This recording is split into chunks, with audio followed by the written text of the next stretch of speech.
आने दे, बता देंगे तुझे आसमां, हम अभी से क्या बताएं क्या हमारे दिल में है। आपने हमें छेड़ा है तो हम छोड़ेंगे नहीं। सुप्रीम कोर्ट सिर्फ इंटरप्रेट कर सकता है, लॉ बना नहीं सकता। कि जिस पावर को बाबा साहब डॉक्टर भीमराव अम्बेडकर ने और संविधान ने राष्ट्रपति को नहीं दिया, पार्लियामेंट को नहीं दिया, उस पावर को आपने जो है राज्य सरकारों को दे दिया। आप वो इंटरप्रेट करोगे जो सॉलिसिटर जनरल ऑफ इंडिया मांग रहा है, या वो इंटरप्रेट करोगे जो संविधान मांग रहा है। क्या सुप्रीम कोर्ट का कोई भी जज संविधान से परे जा सकता है क्या? आप 7 जज बैठिए, 8 जज बैठिए, 9 जज बैठिए और कुछ भी बदलाव कर दीजिए तो ये पॉसिबल है। क्रिमिनल एयर कॉन्सेप्ट किस आधार पर लगाएंगे? क्या सुप्रीम कोर्ट ने ये बोला है कि जनरल कैटेगरी के अंदर भी हम क्रिमिनल एयर का कॉन्सेप्ट लगा रहे हैं? क्या किसी शेड्यूल कास्ट ने अंबानी जैसी शादी की है? क्यों ये सिद्धांत जो आप सिर्फ शेड्यूल कास्ट के मामले में लगा रहे हैं, क्यों ये सिद्धांत जो है जनरल और ईडब्ल्यूएस कैटेगरी में नहीं लगा सकते?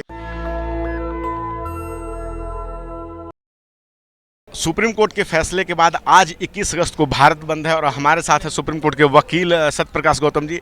सर, समस्या क्या है इस फैसले में? देखिए, इस फैसले में 2-3 समस्या है। सबसे पहली समस्या है कि supreme court is not supreme in India, it's a mayor part of constitution of India and 7 जजेस of the supreme court can not hijack the power of the parliament at all and supreme court is not beyond the constitute assembly and vision of the बाबा साहब doctor Bhimrao Ambedkar. If any of जज of the supreme court has been given his verdict that I believe in the Ramcharitmanas and Gita who support Varna system, then I am against the verdict of this that judge. Okay, and another thing is that Supreme Court cannot make law. Supreme Court Bharat में supreme नहीं है, parliament supreme है। Supreme court के 7 जजेस जो हैं वो 800 parliamentarian की जो पावर है वो हाईजैक नहीं कर सकते। यहाँ चेक एंड बैलेंसेस का सिद्धांत है। सुप्रीम कोर्ट सिर्फ इंटरप्रेट कर सकता है, लॉ बना नहीं सकता। अगर सपोज करिए कल सुप्रीम कोर्ट ये कहता है कि हम शेड्यूल कास्ट के आगे झाड़ू और आगे हंडिया और पीछे झाड़ू लगाएंगे, तो मैं इस बात का विरोध करता हूँ कि हम जो है हम इसका विरोध करेंगे। तीसरी बात ये कि लॉ बनाने का काम पार्लियामेंट का है। चौथी बात ये कि जिस पावर को बाबा साहब डॉक्टर भीमराव अम्बेडकर ने और संविधान ने राष्ट्रपति को नहीं दिया, पार्लियामेंट को नहीं दिया, उस पावर को आपने जो है राज्य सरकारों को दे दिया। अब एक बात बताएं, आपके पास कोई डाटा नहीं है। सुप्रीम कोर्ट कोई भी जो वर्डिक्ट देगा वो कॉन्स्टिट्यूशनल वर्डिक्ट देगा, पर्सनल वर्डिक्ट नहीं दे सकता। उसका हम ओपिनियन नहीं पूछ रहे, हम इमोशंस के आधार पर कोई भी जजमेंट नहीं मांग रहे। हम इसका विरोध इस वजह से कर रहे हैं। सपोज करो ईवी चिनाइया की जजमेंट थी, उसमें 5 जज बैठे हुए थे, उन्होंने कहा जी micro classification of schedule caste category is not allowed, यानी कि हम जो है कैटेगराइज नहीं कर सकते। अब इसमें 2 बंदे और जुड़ जाते हैं तो ये 7 जजों की बेंच हो जाती है, और वो 7 जजों की जो बेंच है वो कहती है कि नहीं हो सकता है। मुझे बताओ, जिसकी लाठी उसकी भैंस का सिद्धांत है क्या? आप क्या इंटरप्रेट करोगे? आप वो इंटरप्रेट करोगे जो सॉलिसिटर जनरल ऑफ इंडिया मांग रहा है, या वो इंटरप्रेट करोगे जो संविधान मांग रहा है? आप संविधान से परे जा सकते हो क्या? क्या सुप्रीम कोर्ट का कोई भी जज संविधान से परे जा सकता है क्या?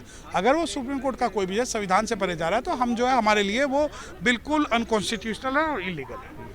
अनुच्छेद 341 का भी वायलेशन इसमें हुआ है? नहीं, इसमें बहुत सारे अनुच्छेदों का वायलेशन हुआ। 341 का भी हुआ है, आर्टिकल 15 और 16 का भी हुआ है, उसके अलावा 335 का भी हुआ। बहुत सारे जो आर्टिकल्स हैं उनका वायलेशन हुआ है, क्योंकि दिक्कत ये नहीं है कि सब क्लासिफिकेशन, ये पावर जो है पार्लियामेंट के पास है।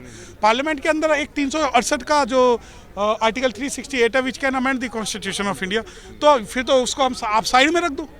आप 7 जज बैठिए, 8 जज बैठिए, 9 जज बैठिए और कुछ भी बदलाव कर दीजिए तो ये पॉसिबल है। दूसरी बात, आप कहते हैं कि हम क्रिमिनल एयर कॉन्सेप्ट लगाएंगे।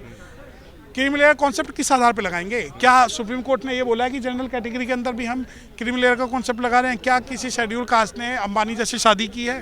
क्या शेड्यूल कास्ट के पास किसी के पास प्राइवेट जेट है, मर्सिडीज है, रोल्स रॉयस है, कोठी है, तो क्रिमिनल एयर क्या? आप नून नमक को क्रिमिनल एयर बोलते हैं। बहुत सारे लोग बाग बोलते हैं कि जैसे टीना डाबी टॉप कर गई है, या बहुत सारे जो अब लोग जो है जाटुओं में या जो SC वर्ग में है जज बने हैं, IAS बने हैं, नेता बने हैं, विधायक सांसद हैं, लेकिन अभी भी वो आरक्षण का फ़ायदा ले रहे हैं। आप मुझे बताओ, जिसके दादा परदादा जो है जजिस है सुप्रीम कोर्ट में, क्या वो नहीं बैठ रहे हैं? आप ये करिए कि जिसके जर्नल में एक बार बाप दादा जो है जज बन गए, वो उसकी नेक्स्ट कैटेगरी नहीं बनेगी, मैं मान लूँगा।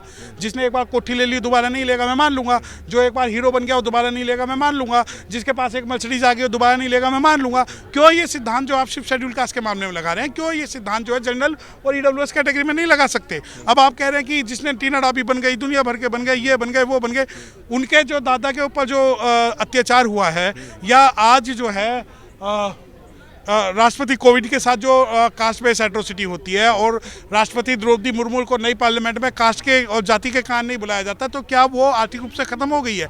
क्या रिजर्वेशन जो पॉवर्टी एबोलिशन प्रोग्राम है, क्या रिजर्वेशन को कोई डिफाइन अपने वे से करेगा या समाज के अपलिफ्टमेंट के लिए करेगा? ये सवाल है। तो ये जो समाज के लोग ऐसी बातें जब करते हैं, जब ऐसी बातें करते हैं कि भाई उनके घर में अफसर है लगातार, अब वो उनके घर में नेता हैं, तो उनको आप क्या जवाब देना क्या चाहेंगे, क्योंकि हमेशा वही बात करते हैं वो। ठीक है, मेरी एक बात सुनो, आपको चमारों के अंदर, जाटव के अंदर, मीना के अंदर का अफसर नजर आ रहा है?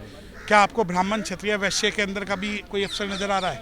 क्या आप उनके लिए कोई सिद्धांत लागू करवाएंगे? लेकिन नहीं, इन्हें जो दुश्मनी या नफरत है सिर्फ अपने ही लोगों से है। दूसरी बात, रिजर्वेशन का फायदा आपको ये पता ही नहीं है कि रिजर्वेशन आज तक भारत के अंदर लागू ही नहीं हुआ। आप एक पोस्ट बता दें जिसके अंदर 15% का जो हो। जब शेड्यूल कास्ट लोगों ने 21 अगस्त को भारत बंद का जो कॉल कर ली, तब जाके जो लिटरल एंट्री के अंदर का जो नोटिफिकेशन है वो विड्रॉ करना पड़ा है। उस वरना उससे पहले जो है लिटरल एंट्री में सिर्फ नॉन शेड्यूल कास्ट और नॉन मुस्लिम ही आते थे। सर, आज आप लोगों ने भारत बंद रखा है, लेकिन क्या कोई लीगल एक्शन भी इस फैसले के खिलाफ आप लोगों ने लिया? बिल्कुल, हम we are in process to file review petition before the honourable supreme court, before the larger bench, and definitely we will file it and we will agitate against the Supreme Court legally and the constitutional way inside and outside of the Supreme Court. मतलब कि review के बाद जो है मामला बदल सकता है। हालांकि सरकार भी अब कह रही है कि हम समीक्षा करेंगे, भाजपा की जो सरकार। आने दे, बता देंगे तुझे आसमां, हम अभी से क्या बताएं क्या हमारे दिल में है। आपने हमें छेड़ा है तो हम छोड़ेंगे नहीं। चलिए, आपने हमसे बात की, बहुत बहुत शुक्रिया। Thank you sir. तो अभी हमने बात की सत्यप्रकाश गौतम से, जो कि सुप्रीम कोर्ट के वकील हैं, और इन्होंने साफ साफ कहा कि अभी हम जो है इस पर रिव्यू पिटिशन फाइल करेंगे और भी अपनी बहुत सारी बातें की। क्या है आपकी राय इस पूरे बातचीत पे? आप अपना राय हमें कमेंट में ज़रूर बताएं। मैं रंजय कुमार, कैमरामैन आशीष के साथ, नेशनल दस्तक। धन्यवाद। नेशनल दस्तक की आपसे गुजारिश है कि अगर इसको बचाना चाहते हैं तो नेशनल दस्तक को सब्सक्राइब करने के लिए रेड कलर के सब्सक्राइब बटन को दबाएं, फिर बेल आइकन की घंटी दबाएं।